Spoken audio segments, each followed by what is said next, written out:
My name is Dr. Michael Berkeley, and I have been asked to make a presentation on behalf of the citizens who are opposed to community water fluoridation. We ask that you vote no to fluoridating the Village of Holmen's water supply. The practice of community water fluoridation began in 1945 and has slowly grown to include about 65% of the nation's public water systems. The practice was started when America ranked in the top 5 of the healthiest countries in the world. Since the early 1950s, America has steadily dropped from the top 5 healthiest countries in the world to 26, according to the World Health Organization's 2003 census. Many people believe that altering our food and water supplies with pesticides, preservatives, artificial ingredients, and chemicals such as fluoride are contributing factors to America's decline. Drug-resistant bacteria, litigation, and the evolution of new ethical practices have forced changes in once commonly accepted standards. Imagine how easy it would have been for the medical profession to recommend adding low-grade amounts of antibiotics to our water supply to reduce or prevent infection.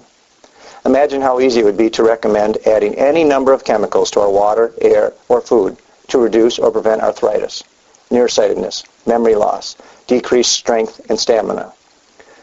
For every common malady, we could add a vitamin or mineral supplement to the water supply. But not once has any other healthcare discipline besides dentistry ever attempted to add a chemical to our water to reduce or prevent disease.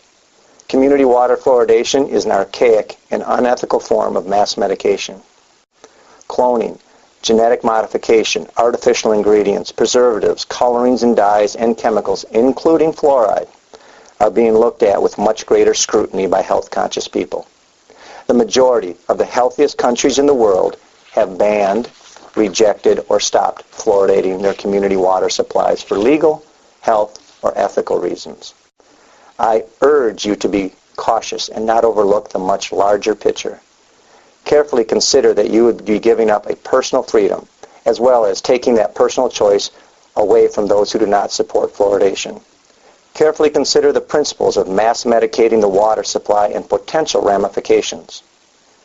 Ask yourself if it makes good common sense to artificially alter the water supply that nature has provided us since the beginning of mankind. Voting no to fluoridation is another chance to look at the big picture and ensure that you have the freedom to choose what enters your body.